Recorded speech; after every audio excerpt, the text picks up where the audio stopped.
Hello and welcome back to my podfic. This is the reading of Chapter 4, A Simple Game of Cards, from the fic called Zutopia by Itslivybear. Check them out, link will be in the description. I might have to, record this in 2 parts instead of all in one like I normally do. So if there's any change in quality, blame the my lack of time on my busier schedule. Anyways, now on to the chapter summary. Chapter summary. A game of cards and a recreated experiment. And also, notes from the authors that the experiment featured is actually real, and it's very cool, and they said, of course, I'm not going to put fake science in my fics because that's dumb, especially when there's plenty of real science that's cool as shit. And I agree. More authors should do like a bit, I think authors should do like a bit of a tiny bit of research, because at this point in age, we have information at our fingertips, so why not? Anyways, now on to the chapter. After another week of learning, alternating lessons with further study of the brain. Technically, what I'm telling you of structure and function, it's not really psychology, more neuroscience, but I do find it to be a good basis. And regular schooling. Nedzu cleared a space on his desk and brought out a deck of cards. Now, he said, this will be something that is purely skill-based, and it doesn't require much manipulation, but it does get help with logic and making decisions based on limited information. Izuku nodded eagerly, as the principal dealt them each 6 cards, placing the other in the draw pile and flipping one over to form the discard. Please arrange your 6 cards like so, and do not look at them. Izuku watched as he arranged the cards into 2 rows of 3 and followed suit. Now, pick any column and flip them face up. He revealed an 8, an ace of clubs. Nedzu revealed a 6 of hearts and 3 of spades. The concept of this game is simple. Your goal is to arrange your cards in a way that minimizes the value of the cards, including all 6 are revealed, until all 6 are revealed. Number cards are, of course, worth their value. Face cards are worth 10, kings are worth 0, and 4s are negative. In addition, if any column has the same number, 2 queens, 2 sevens, etc., they negate each other, and that column is worth 0 points. This also includes the 4s, so be careful, Izuku.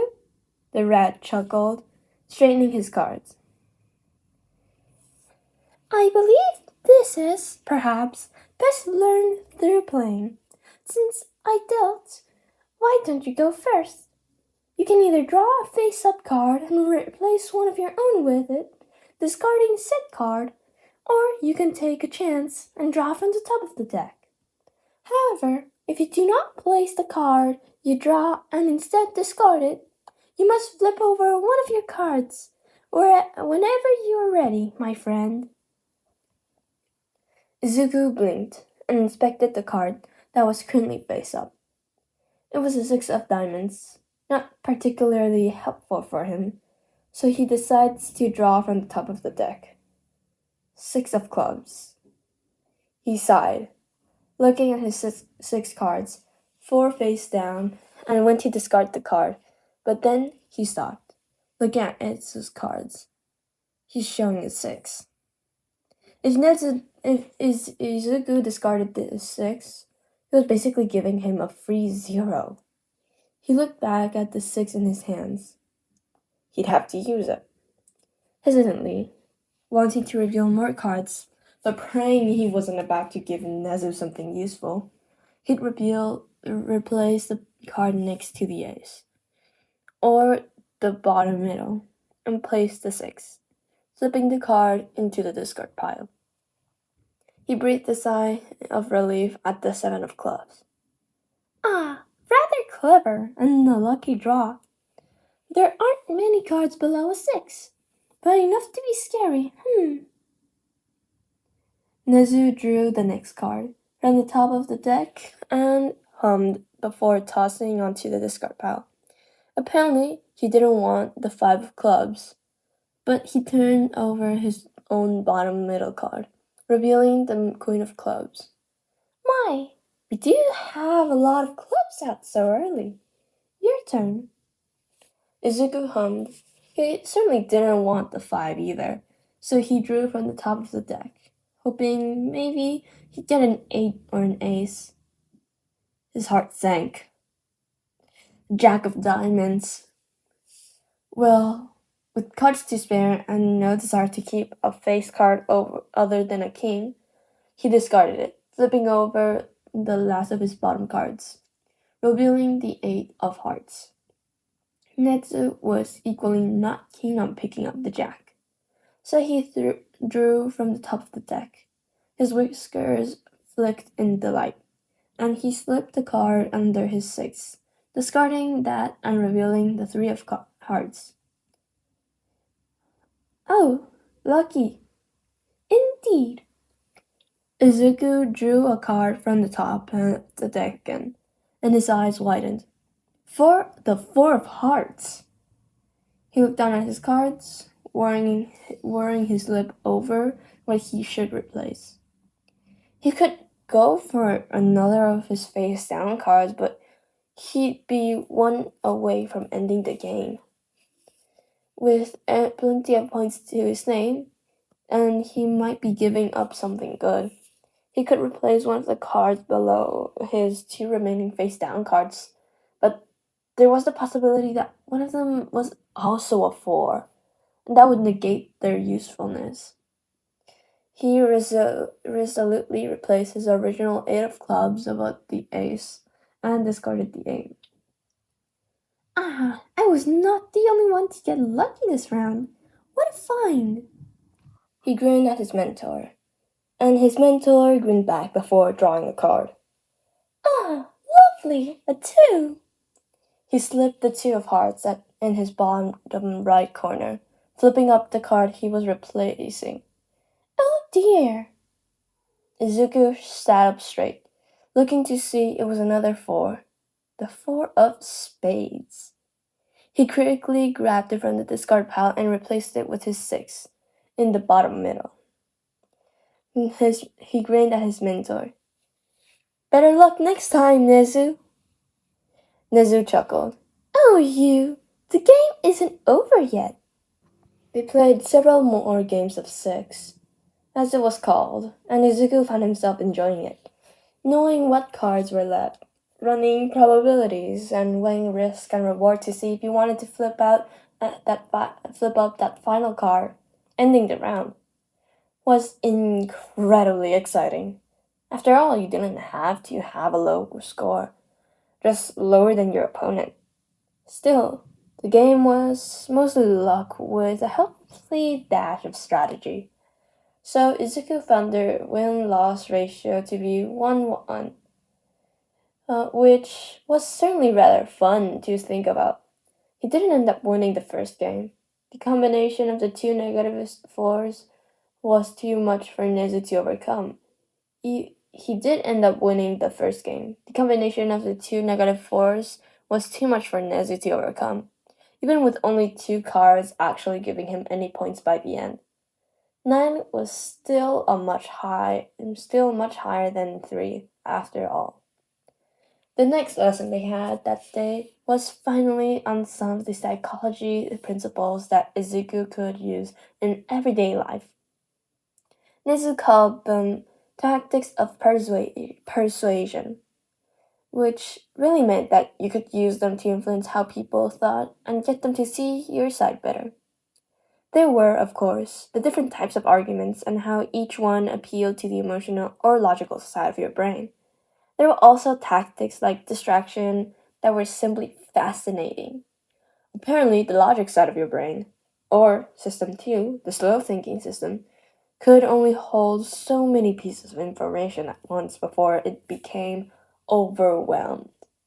On the other hand, System 1, the fast thinking, emotional, and intuitive side, was rather automatic, and thus didn't need to hold information.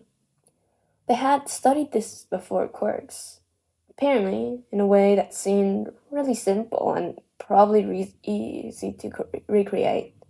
So that's what Izuku did. Nedzu more than happy enlist Aizawa's hero class into it. So, with lunch rush on board for the reward, Izuku went to work. He poked his head in the door. Hello? The students, previously in the study period, looked up at the young boys, and Izuku shrank a bit under the 20 eyes that were suddenly on him. But Aizawa managed to save him. Izuku, what are you doing here? Oh, I'm doing an experiment for Nedzu. He said your class was free this block and could help me. Aizawa sighed. What do you need them to do? He brought very excited. It's simple. They will be given a series of numbers in one room, go to another room, and have to repeat them. That's it. And how many people do you need for this? Well, the more we have, the better for the data. Aizawa sighed again. This is not mandatory. If you want to sit out, you can.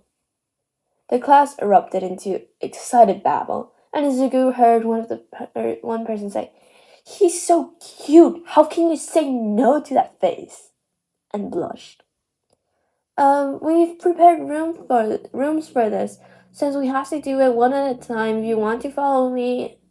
It seems like the entire class of 20 kids immediately got up to follow him as he led them to the halls that housed the meeting rooms, with the teacher's lounge and the office where Nedzu was waiting at the end of the hall.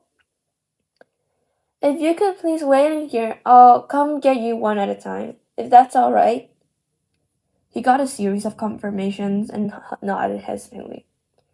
They were all so much bigger than him, and he was kind of tricking them. Sure, they were going to have to memorize the numbers given, but that wasn't exactly the thing they were measuring in this experiment.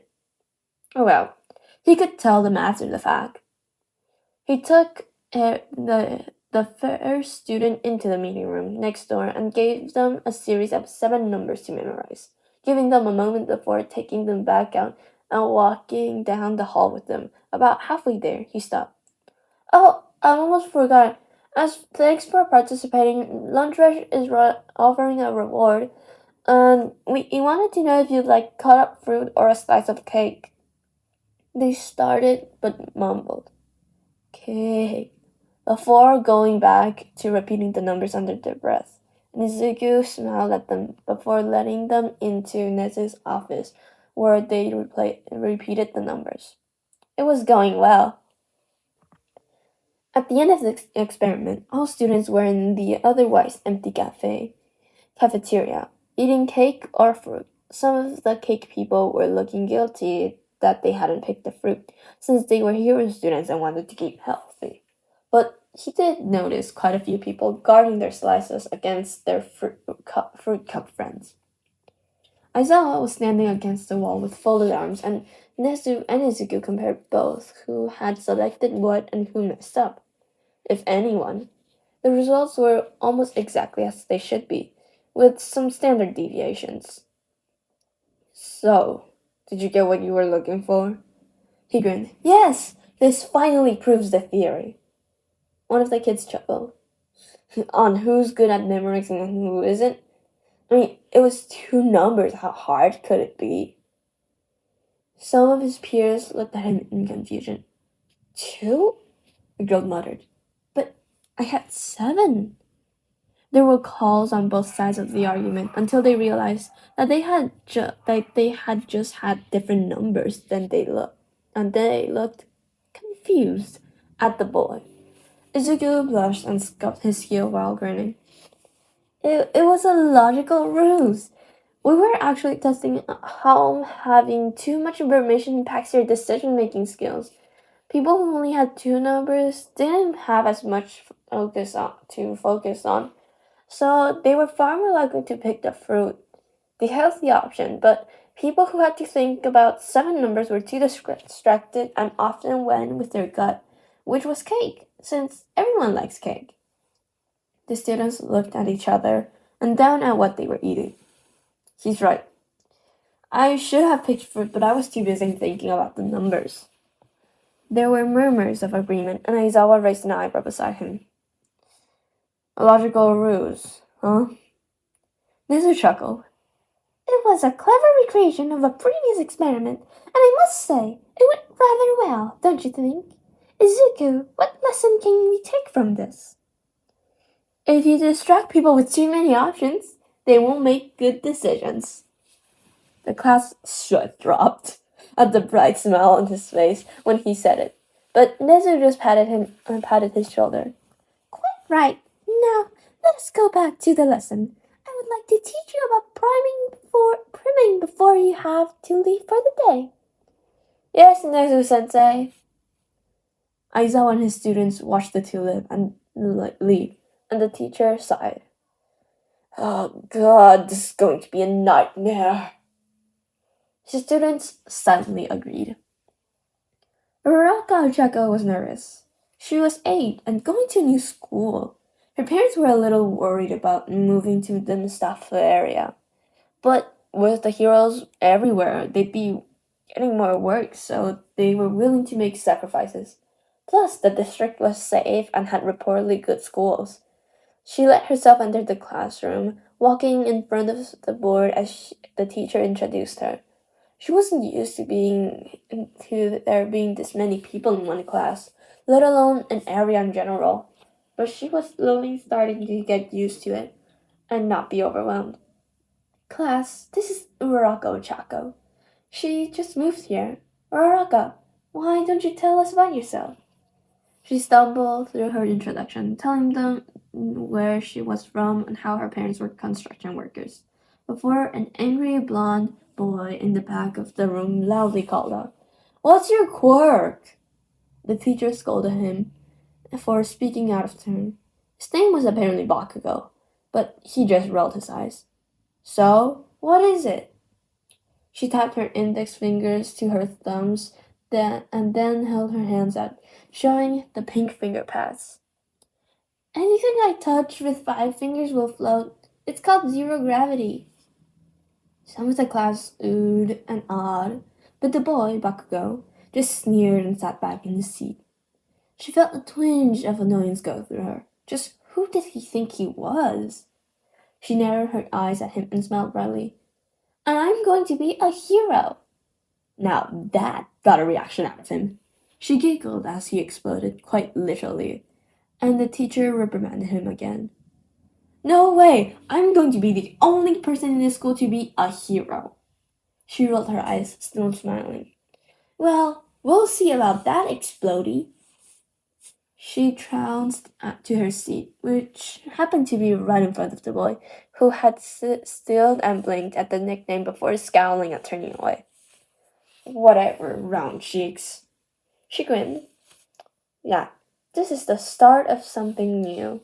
Katsuki didn't know what he felt about round cheeks, but she was sitting in Deku's spot, which meant Deku wasn't coming back.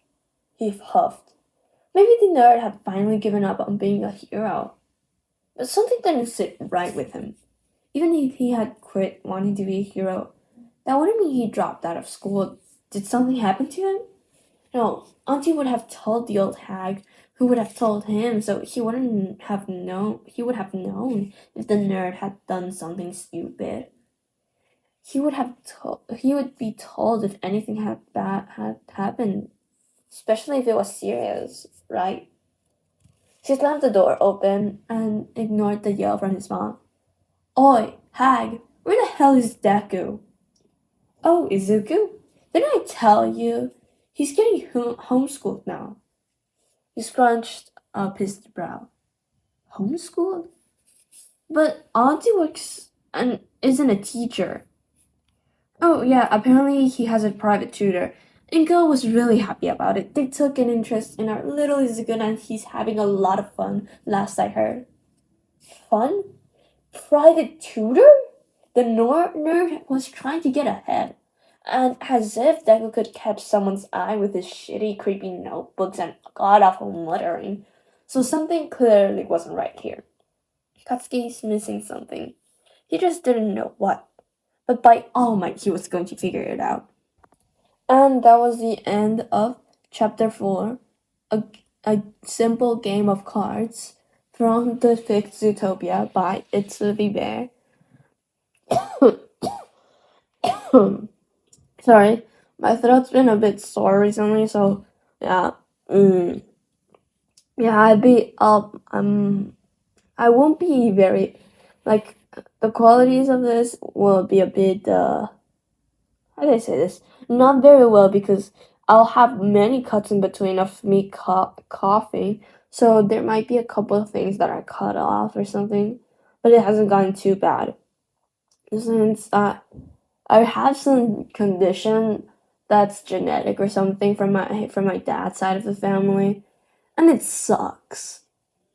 I guess the AO3 what was it called? The AO3 curves got me early, even before I knew what AO3 was. God damn it. Anyways, the link will be in the description, and like always, and hope you enjoyed this chapter. Since for like the next couple hours or so, I'll be recording for this and preparing for until like I post this. So yeah, hope you enjoyed, and see you in the next one. Bye.